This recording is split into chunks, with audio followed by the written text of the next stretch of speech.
What if your next level isn't actually doing more, but it's actually about doing less? A few years ago, I built a very successful, on paper, life coach training company. I do a lot of public speaking around the country. I've got an event today. Built a great training company. We did probably £500,000 in revenue in about 18 months. And on the outside, everything seemed great. There's a question I often ask people when I speak on stage, which is, I often say, have you ever had a time in your life where on the outside everything seems great, but in here you feel like something's missing? And I often ask that question, and I often get people kind of nodding in approval at that question. Because on paper, that was great. On paper, that was my dream. I was working from home all the time. We were delivering these events. The sales were coming in. We had a team. This lamp's on my head. We had a team, and it was a dream, right? It was very much a dream, and I couldn't have been prouder of it. We had rave reviews, hundreds of positive Google reviews. Everything seemed amazing. And then until it wasn't. I fell out with my business partner, fell out with many members of my team, started arguing with my wife, and I'm not going to say I was having a breakdown. I'm not going to say I was depressed, but there was clearly, I don't mind saying I'm a Christian person. I wasn't going to church at the time. But I definitely feel that in life, sometimes we get what we need, not what we want.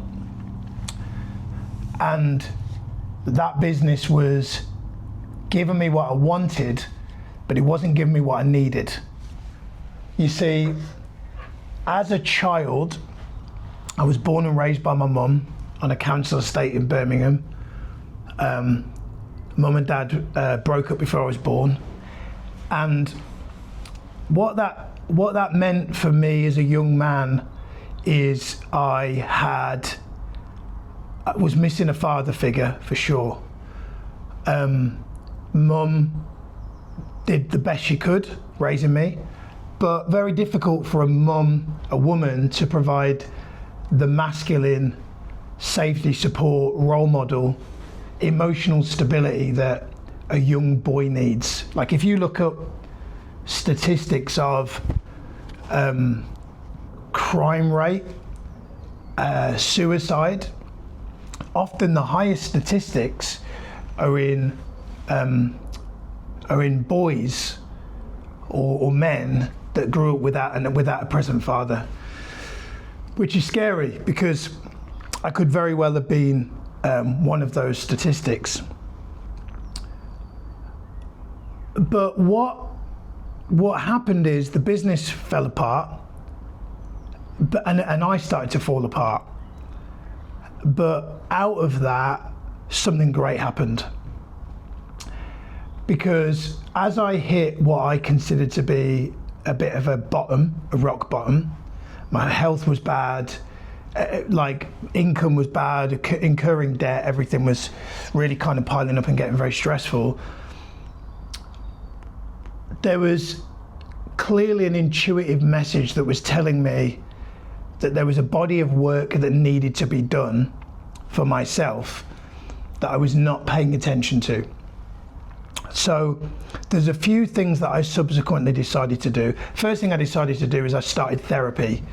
Now, therapy when I say it didn't work for me, it did work, but what it did is it redirected me to something else.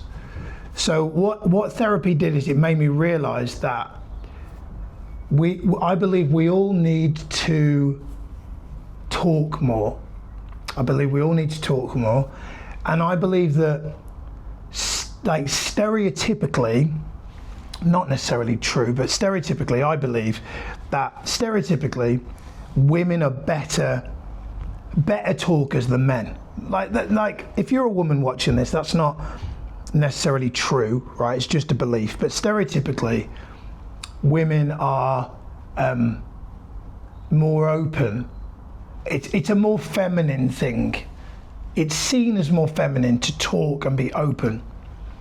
Masculine might see it as vulnerability is weakness, right? Or that's what I used to maybe think. So I didn't talk. My mum was not a talker. Like, I've seen my mum cry when I was a kid. And generally, if I saw her cry, I'd go to comfort her. I'm talking, I was like 5, 6 years old. And I'd go to comfort her and she'd be like, I'm okay, I'm fine. She clearly wasn't fine, right? Clearly wasn't fine. So I modeled that and I went, okay, if that's what you're meant to do when you're upset, you hide it, that's what you got to do. So that's what I modeled. And so that's what happened in my marriage, which is I masked, and the only time emotion came out was I would get angry. And I'd get angry at my wife, and we were my wife was very good at realizing that my anger was not about her, it was about something deeper. And thankfully, thank God, that she had the unconditional love to see through the anger and see that there was a underlying goodness in me that was desperately seeking to come out. Thank God. So did the therapy thing, worked okay, but it redirected me because it made me realize, I was like, oh, there's something in this talking thing. And I remember I'd heard a guy years before that, a guy called Rich Litvin, talk about being in a men's group.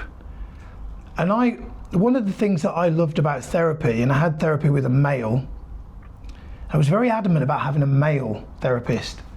And on reflection, I know why. It's because I didn't really feel like at that time I had any real close friends. Like I've got friends, and I've got friends now, but because of the way I traveled all around the country, I didn't have like friends that I could just call on a Wednesday night and go, I'm having a tough day, can we go for a walk? I didn't really have that because some friends were all over the country.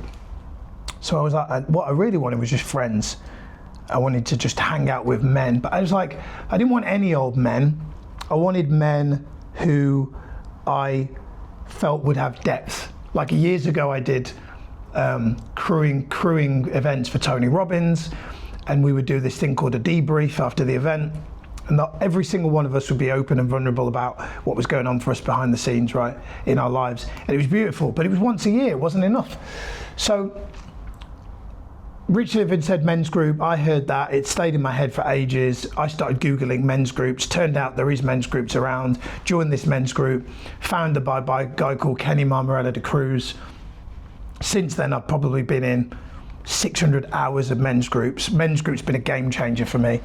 So one of the things that I think is really key is, as men, I asked the question, what if your next level isn't doing more, it's doing less? But I actually feel that, especially if you're a man watching and you're thinking that you need to do more and achieve more, it may be that your reason for wanting to do more and achieve more, if you analyze that reason, you might not like what you find. So what do I mean by that? Well, my reason for doing more and achieving more was I thought at an unconscious level, right, this is not conscious, this is unconscious.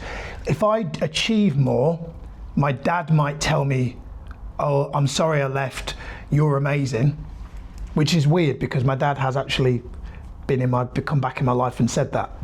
There's an irony to that in a minute, I'll tell you about. Or my mum says, oh, you Miles, you're amazing. Or somebody else just, like Tony Robbins tells me I'm amazing. By the way, Tony Robbins has actually said, well done, Miles, to me, to my face.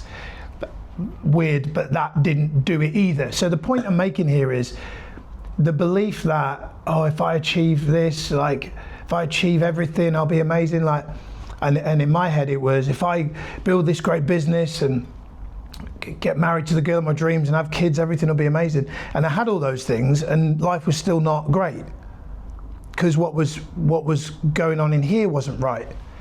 Tony Robbins says success is, I think he says it's 80% psychology, 20% mechanics, something like that. Don't quote me on that. But what I came to realize is that I was very good at intellectualizing mindset. Like I'm selling life coach training and I'm spouting all over YouTube at the time. Ironically, I'm spouting all over YouTube now about mindset and like all this stuff, right? But I was not congruent at all. So I'd deliver these life coach trainings and then I would end up having an argument with Sati. Like basically would drop my standard once I came off stage, which back then was on Zoom, drop my standard, and then she would get like the low standards. And I don't know why that was, is because I was testing her. Because for a very long time, what I've done unconsciously as well is test people. Like if I poke you enough, will you stay or will you leave? And a lot of the time what I've done with my wife is poked her, if I poke you enough, will you stay or leave? Because my dad left. Right? Now this, you may hear this and be like, this is alarming, but for a lot of us, this is like unconscious patterns. Like if your life's amazing, you probably ain't watching this video. But if there's something inside of you that says something's missing, there's something in your mind is not as well as you would like, then keep watching because you might learn something. Not because there's something about me, but because I'm just sharing my experience, and my experience, I found there's a lot of people that feel this way, especially men, but women as well.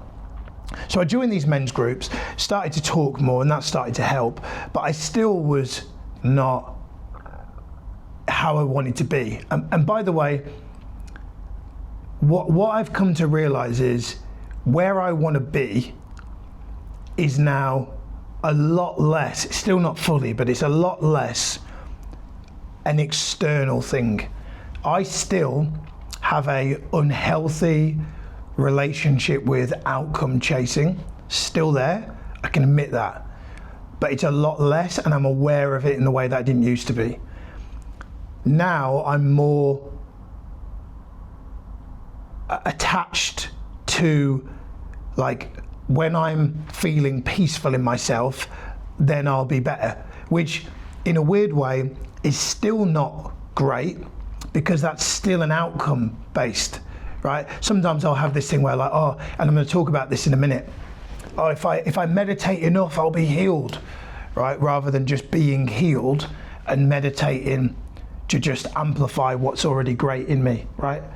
Hopefully that makes sense. So I joined this men's group, started doing that, realized that there was still probably something in me that needed to change. And then from there, started to do breath work, started to meditate, I went in December last year on an online retreat with Dr. Joe Dispenza, which has made a lot of difference. One of the biggest things I've noticed about me is I've had a very dysregulated nervous system, which a lot of kids have who have an upbringing like mine. So for example, like I know, because I've just caught myself doing it, that I'm like rubbing my neck right now, which is a sign that there's a nervous energy in my body, because right now I'm talking to you about stuff that, like, I can sit here and intellectualize about this stuff, but deep down, this is real stuff that I still feel in my body.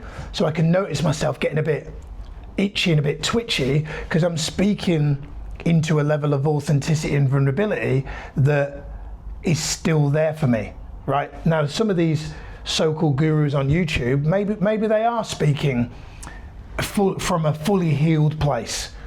I'm not going to pretend like I'm speaking to you from a fully healed place, but I'm speaking to you from a place that's real and is happening right now.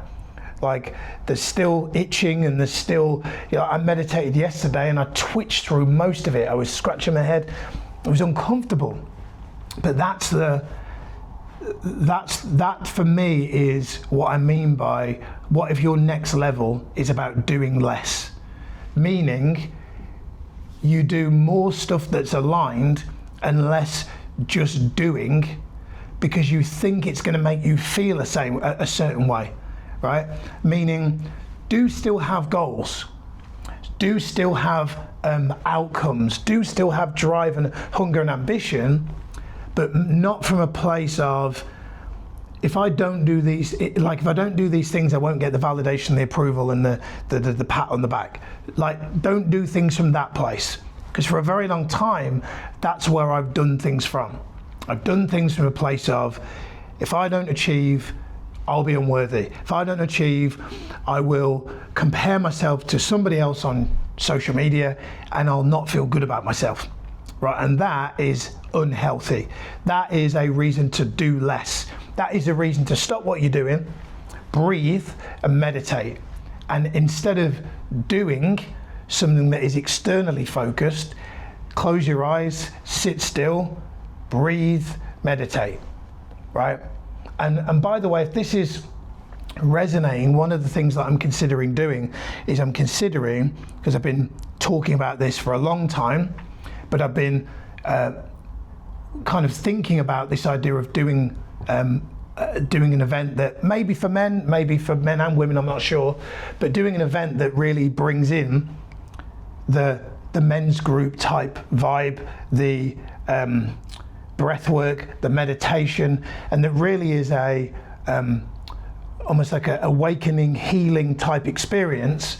And not like how some people are doing it online, which is they're the guru and their life is seemingly fixed and amazing. I want to do it from a place of, I'm still in this right now, and I'm not going to pretend like I'm ahead. I'm just going to do it because it feels right. So some point down the line, if it feels right, I might put an event on. I'll see. I don't know yet, but stay tuned and we'll see what happens. So anyway, I hope you've enjoyed the video. If you have, love to feel free to share it with somebody that you think would find it valuable. And yeah, I'll see you next time. Oh, and by the way, PS, if you're not already, highly recommend you start meditating. For me, I recommend Joe Dispenza meditations. And if you're not doing breath work, I recommend a YouTube channel called Breathe with Sandy. Highly recommend those two sources for you. And if you want to join a men's group, menspeak.co.uk, Kenny Marmarella de Cruz, I can highly recommend him too. That's it for me. Peace out. See you soon. Bye.